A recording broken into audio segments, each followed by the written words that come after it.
ვესალმები, მადლობა რომ პასუხობთ ჩვენ კითხვებს. მოდი დავიწყოთ ფასების კომისიის დასკვნით. დღეს გავიგეთ პაპუაშვილისგან, რომ ბიურომაც და მთავრობამაც ეს დოკუმენტი მიიღო ცნობად. რამდენად ამისთვის იყო ეს კომისია, რა სიტყვით ასეთი ტიპის ფორმულირებაზე ქონდათ თუ არა იმედი, რომ რაღაც ტიპის მსვლელობა ამ დასკვნას მიეცემოდა. მოგესალმებით დიანა, მივესალმებით თქვენს მაყურებელს, მადლობა რომ მომიწვიეთ. მადლობა თქვენ. არა, რა თქმა უნდა, არანაირი განსაკუთრებული მოლოდინი ჩვენ არ გქონდა, რა თქმა უნდა, ამ კომისიის შედეგებთან დაკავშირებით ჩვენ მონაწილეობდით სწორედ იმიტომ, რომ არ მიგვეცა მათთვის შესაძლებლობა, რომ ეს ფარსი შემოესაღებინათ საქართველოს მოქალაქეებისთვის, როგორც მათი პროპაგანდის იარაღი, იმიტომ რომ ეს მთელი კომისია შექმნილი იყო იმისთვის, რომ საქართველოს მოქალაქეებისთვის კიდევ ერთხელ თავიანთი პროპაგანდისტული ხერხებით აეხსნათ, რომ თურმე ეს ყველაფერი ფასები რომ ზვირდება, ეს ყველაფერი ნორმალურია და ეს კი არა შეიძლება კიდევ უფრო მეტად გაძვირდეს ფასები. რეალურად ეს არის ხელისუფლება, პირდაპირ მათი რეგულირების სფერო რაც არის, რისი რეგულირება შეუძლიათ იმასაც არ ამცირებენ. აი ხომ მიუმართეთ და ვთხოვეთ, რომ აბა მიდით, სახელმწიფო სერვისების საფასურები 30%-ით მაინც შეამცირეთ. რა თქმა უნდა, ესეც არ გააკეთეს. პირადობის მოწმობის აღებაზე არ საუბარი, ხო? რაღაცა რეგისტრაციაზეა საუბარი, მიწის რეგისტრაციის საფასურზე.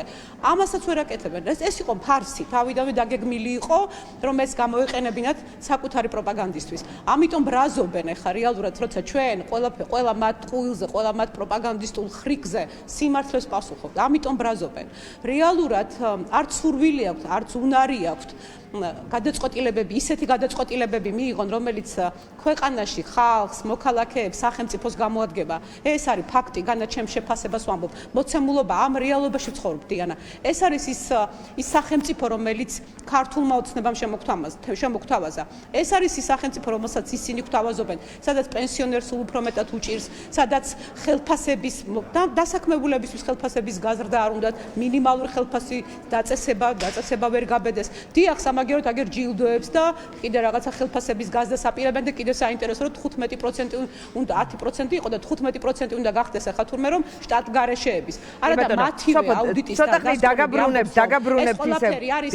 მიმართული დიახ დასრულეთ ფრაზა და დაგაბრუნებთ ისევ ფასების კომისიას. დიახ, აუდიტის სამსახურის მათივე დანიშნული აუდიტორის სამსახურის დასკვნები წაიკითხონ და ნახონ ეს შტატგარეშე აქამდე 10% იყო და ახლა 15 რომ უნდა გახდეს. შტატგარეშე დასაქმებულები რეალურად არაფერს რომ არ აკეთებენ. მათივე აუდიტორის დასკვნებში წერია ეს. აი ასეთი დამოკიდებულება აქვთ მოქალაქეებისადმი. დიახ, გისმენთ დიანა. კი ბატონო. ხომ არ დაგრჩათ შთაბეჭდილება, რომ კომისიის დასკვნა წესით სხვა ტიპის მსვლელობისთვის იყო განკუთვნილი და რაღაც შეიცვალა, იმიტომ რომ თითქოს აი ესე ცნობის დონეზე ბიუროს გაეგზავნა და ცნობად მიიღეს, თითქოს ასეთი დასასრულისთვის არ უნდა ყოფილიყო ეს პროცესი და კონკრეტული მაღაზიების, ანქსელური მარკეტების კეთილნებამდე დავიდა, ხომ, რომ მათ რაღაც შექმნეს გარკვეული კალათა, ფასდაკლების სტენდი, ეს იყო მათი გადაწყვეტილება და ასე გამოვიდა ყოველ შემთხვევაში. აი, რაიმე კითხვები ხომ არ გაქვთ დამატებით ამ პროცესთან დაკავშირებით? შემიძლია გითხრათ, რაც შეეხება იმ სტენდებს და ფასდაკლების რაღაც ეგრეთ წოდებულ სტენდებს, კიდევ უფრო მეტი დამამცირებელი, რა შეიძლება კიდევ უფრო მოიფიქრონ სეგრეგაციას რო აკეთებენ. სეგრეგაციას, რომ აი ღარიბებმა და გაჭირვებულებმა არ შეგვაწუხოთ, თქვენ სადღაც იქ კუთხეში სტენდი გექნებათ და იქ უნდა მიხვიდეთ. აი ეს დამოკიდებულება აქვთ. ჩვენ ვუშლით ხელს. მოქალაქეები, ვინც არ არიან კლანის წევრები, ვინც არ არიან ამ კორუფციულ სქემებში ჩართულები, ხელს ვუშლით. აი ამას აჩვენებენ. ეს დამოკიდებულება აქვთ საზოგადოებისადმი, რომ საერთოდ ბედნიერები იქნებოდნენ, რომ საერთოდ ეს პენსიონერები და გაჭირვებულები სადღაც კუთხეში ვიყოთ მიკუჭულები. ეს უნდათ რეალურად.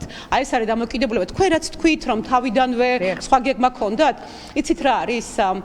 მე პირდაპირ გეუბნებით, რომ სანამ ქართული ოცნების მმართველობა, ამ ტიპის მმართველობა, კორუფციული მმართველობა არის ხელისუფლებაში და ეს მმართველობა გვაქვს, შეუძლებელია თუნდაც ის რაღაც ეკონომიკური ციფრები, რომელსაც ისინი ხშირად გვაძახებენ და გვახარბებენ, საქართველოს თითოეულ მოქალაქემდე მივიდეს. შეუძლებელია, უბრალოდ, როგორ გითხრათ, გამორიცხულია ესეთი რამე, რომ კორუფციულ მმართველობაში სიკეთე, ეკონომიკური ზრდა, კარგი სახელმწიფო, სამართლიანი წესრიგი არსებობდეს და ის მოქალაქეებისთვის იყოს.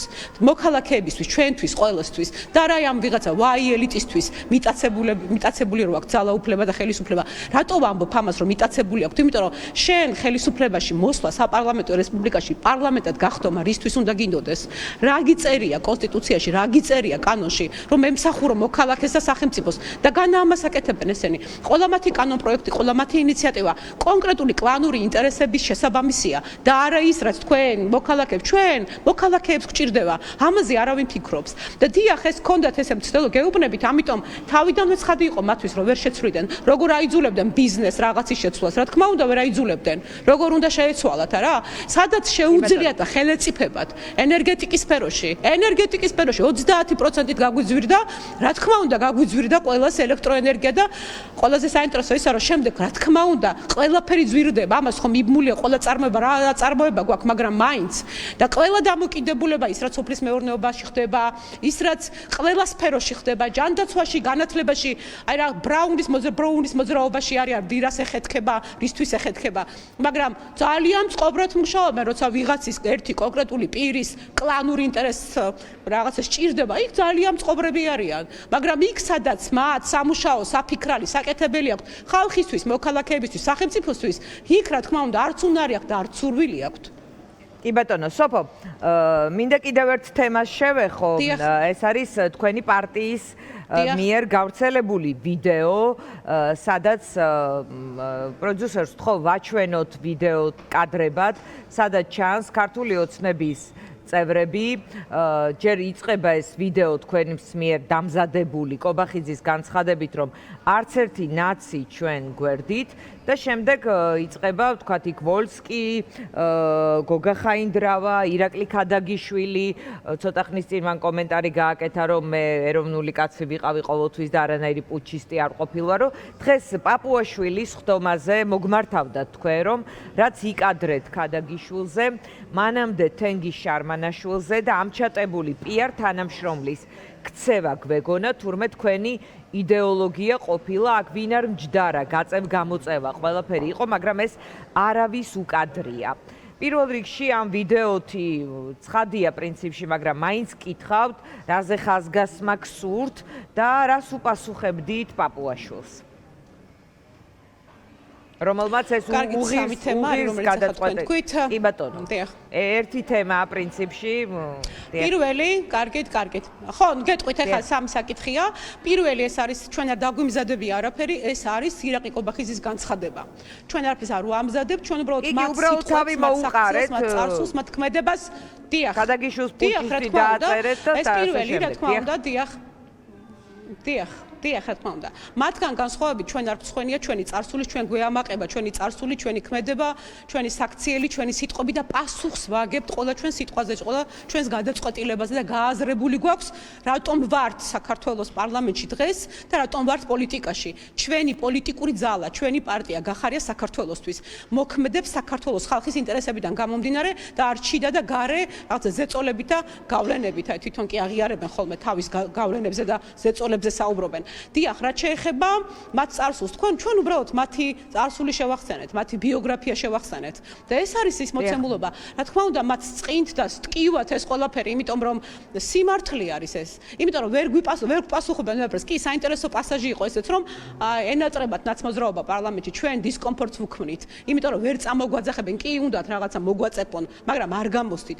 ეს არ გამოსთით და ამიტომ ბრაზობენ, ენატრებათ ნაცმოძრაობა, კი ვამბობთ, რომ ერთნი არიან ნაცმოძრაობაც და ეს ოცნების ხელისუფლებაც, იმიტომ რომ მათ არც ერთ მათგანს ხალხის ინტერესი, მოქალაქე არ აინტერესებდათ. ეს მათ აერთიანებთ. არა მარტო ის, რომ ძირითადად ძალიან ბევრი არის პარლამენტში, თუნდაც ნაცმოძრაობის დეპუტატები პოლიტიკური ხაზი არის ამაზე ხაზგასმა საარჩევნო კამპანიის დროსაც და ზოგადადაც, რომ ოცნება, ნაციონალური მოძრაობა რაღაც ერთნი არიან, თქვენ სხვა ხართ, ანუ შესაძლოა ესეც იგულისხმებოდეს, როცა საუბარია, რომ ეს თქვენი პარტიული იდეოლოგია ყოფილაო.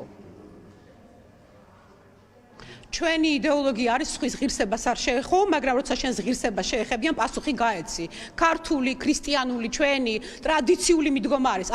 ასე გავიზარდეთ ჩვენ, ასე ვცხოვრობ ჩვენ. ჩვენ არ ვიწყებთ ომს და არც რაღაცა სხვის ღირსების შელახვას, მაგრამ პასუხს გავცემთ ყველას პირდები შალვა პაპუაშვილს, რომ მე ეს მხოლოდ დასაწყისია და ყოველ ჯერზე როცა დაგვაბრალებენ ღალატს და მოღალატეობას, მიიღებენ პასუხს და არა მათნაირ პასუხს ტროლების და ბოტების ქარხნები რომ გუგუნებს, სხვა არც ერთი ქარხანა არა.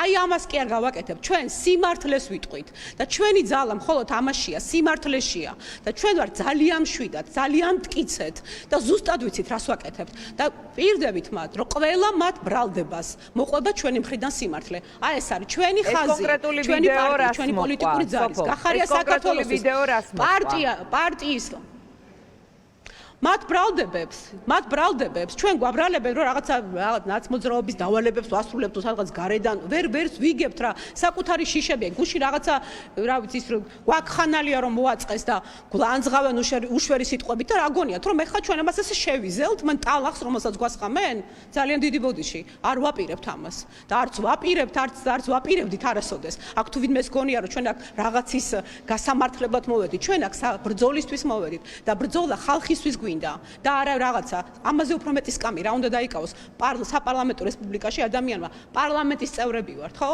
და რისთვის ვართ პარლამენტის წევრები დიახ ახლა მოქალაქეები გვეუბნებიან თქვენ კი ჩხუბობთ მაგრამ თქვენ კი იბრძვით მაგრამ აბა ესმით მაგრამ ჩვენ მაინც გავაგრძელებთ იმიტომ რომ გვჯერა ამის მართლა მთელი გულით მჯერა პირადად მე და ჩვენ გუნდში ყველას რომ ჩვენი ბრძოლა არის მართალი და ასე უნდა გავაგრძელოთ და სულ უფრო მეტი მოქალაქე ამოიღებს ხმას სულ უფრო მეტი მოქალაქე გაბედავს სიმართლე უთხრას იმათვის დაქირავებულია ძვირად ღირებული ხელისუფლება ყავს ჩვენ ძალიან ძვირად გვიჯდება ეს ხელისუფლება რომელიც ყავს და რომელიც არაფერს სასარგებლოს ქვეყნისთვის და ხალხისთვის არ აკეთებს კი ბატონო სოფო კიდევ ერთი თემა რაზეც მსურს საუბარი ეს არის ოპოზიციის ნაწილი ახლა ემზადება პროცესისთვის მაგალითად ოპოზიციური ალიანსი რომ შეადგინოს დოკუმენტი როგორი ტიპის არჩევნებზე გავა ანუ როგორ მიაჩნიათ მაგალითად სამართლიანად არჩევნები ეს ჯერ არ არის მზად მაგრამ ზოგადად მინდა გკითხოთ თქვენ გაქვთ თუ არა მოლოდინი რომ შესაძლოა წელს იყოს არჩევნები იმიტომ რომ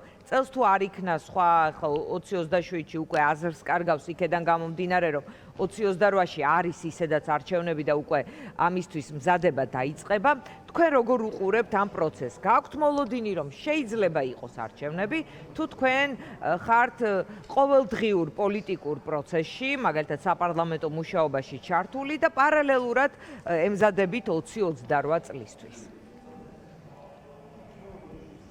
დიანა თუ პოლიტიკოს აქვს პრეტენზია იმაზე რომ იყოს პოლიტიკოსი ერქვას პოლიტიკოსი და იყოს პოლიტიკურ პარტიაში ის არჩევნების დღიდან უნდა ემზადებოდეს მომავალი არჩევნებისთვის ეს არის ტრუიზმი აქსიომა რა ვიცი როგორ გითხრათ ამაზე მსჯელობაც ისეთია დიახ პოლიტიკოსი უნდა ემზადებოდეს არჩევნებისთვის როდესაც არ უნდა იყოს ის არჩევნები ნებისმიერი არჩევნებისთვის უნდა ემზადებოდეს ჩვენ ის ძალა ვართ რომელიც არჩევნებისთვის ყოველთვის ვემზადებით და ვამბობთ რომ ნებისმიერ არჩევნებში მივიღებთ მონაწილეობას ავტოკრატული რეჟიმის პირობებში კი სხვებისგან განსხვავებით ჩვენ დამხობების და რაღაც მსგავსი იდეების მომხრეები არა ვართ არც მონაწილეები და ჩვენი პოზიცია ესეთია ამიტომ გავედით აი უთანასწორო და ყველა მხრიდან თავდასხმის ობიექტები ვიყავით რაღაცა დამხობისტების თუ ბოიკოტისტების და იქეთ მეორე მხარეს კიდევ ეს რა თქმა უნდა ავტოკრატული რეჟიმის მაგრამ ჩვენ მაინც გავედით და გავბედეთ იმიტომ რომ ასე გვჯერა ასეთი სახელმწიფო გვინდა ჩვენ სადაც ხელისუფლებები არჩევნებით შეიცვლება ასეთი სახელმწიფო არის დემოკრატიული სახელმწიფო არჩევნებით რომ იცვლებოდეს ხელისუფლებები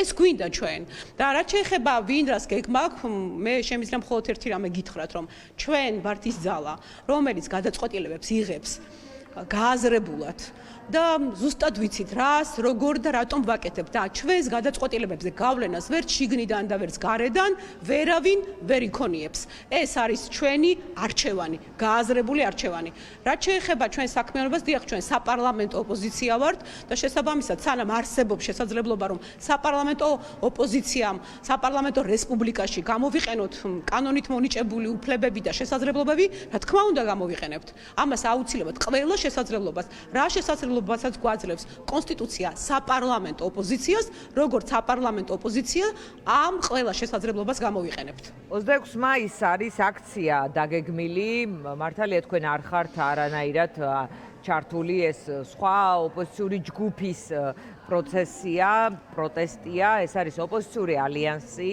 9 პარტიის შემადგენლობით, თუმცა ისინი ამბობენ, რომ ამ აქციას უყურებენ როგორც საზოგადოების მხრიდან მათთვის, როგორც სამომავლოდ ალტერნატივისთვის და ბრძოლისთვის ლეგიტიმაციის მიცემას. ამ პროცესს და ამ კონკრეტულ 26 მაისის აქციას როგორ უყურებთ? ფიქრობთ, რომ ეს რაღაც პარალელური პროცესია, თქვენი გზა გაქვთ მათთავიანთი და რაღაც კვეთა არ გეხებათ ეს თქვენ მოკლედ. აი, ასე უყურებთ თუ არა?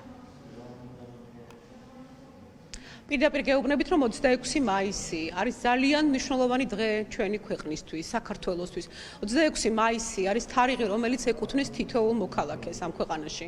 ამიტომ აბსოლუტურად მიუღებელია ასეთი თარიღების, სათითაოდ თითოეული მოქალაქისთვის ძვირფასი და მნიშვნელოვანი თარიღების რაღაც პოლიტიკური, რაღაც მოკლევადიანი თუ გრძელვადიანი გეგმების გამოსაყენებლად. ჩვენ ასეთ თარიღებს ძალიან ვუფრთხილდებით. ჩვენ ვუფრთხილდებით საქართველოს მოქალაქეებს და პირდაპირ ვამბობ, ჩვენ არანაირი საერთო არ გვექნება იმ ხალხთან, ვინც რაღაცა აგერ თავ ნახეთ, მე გამოჩნდა მდინარაძის განცხადებები რაღაცა ორგანიზაციას რო აკეთებდა, აქედან ცალკე მდინარაძე როგორც უსის უფროსი, აქედან თავად აცხადებდნენ, რაღაცა შტურმი და ბოიკოტი და რაღაცა დამხობები და რაღაცა 4 ოქტომბერი, ხო? ჩვენ მათთან საერთო ვერ გვექნება ამ ალიანსის თარიღი არ იყო, ოპოზიციური ალიანსის თარიღი არ იყო ასე.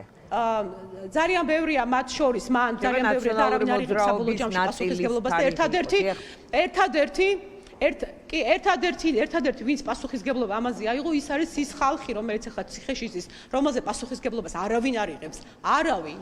არც მამუკა მდინარაძე და არც ის ოპოზიციური პარტიები და ძალები, რომლებიც ამ ხალხს რაღაცას პირდებოდნენ. მამუკა მდინარაძემ რა პასუხისმგებლობა უნდა აიღოს ოქტომბრის მონაწილეებზე? დიახ. დიახ, მან თქვა პირდაპირ განაცხადა, რომ ერთ-ერთი ორგანიზატორი იყო რაღაცა მიმართულებებს ხო, მივიყვანეთ იქამ და რას ნიშნავს, ხო, მიმართულებებს აძლევდა. როგორ უნდა ყოფილიყო ორგანიზაციულად? ხო, და ის სწორედ ამაზე სახელმწიფო ინტერესებს და თქვით, დიახ. დიახ, სახელმწიფო უსაფრთხოების სამსახური სახელმწიფოს ინტერესებს უნდა ემსახურებოდეს და ხელს კი არ უნდა უწყობდეს რაღაც დამხობისკენ მიმავალ ვიღაცის გეგმებს და ამის ორგანიზატორი და კი არ უნდა იყოს მიმართულებების მიმცემი. რაზე ვსაპარაკობთ საერთოდ? სახელმწიფო უსაფრთხოების სამსახური პრევენციაზე რა უნდა მუშაობდეს ყველა მიმართულებით. იმიტომ ვართ ასეთ დღეში.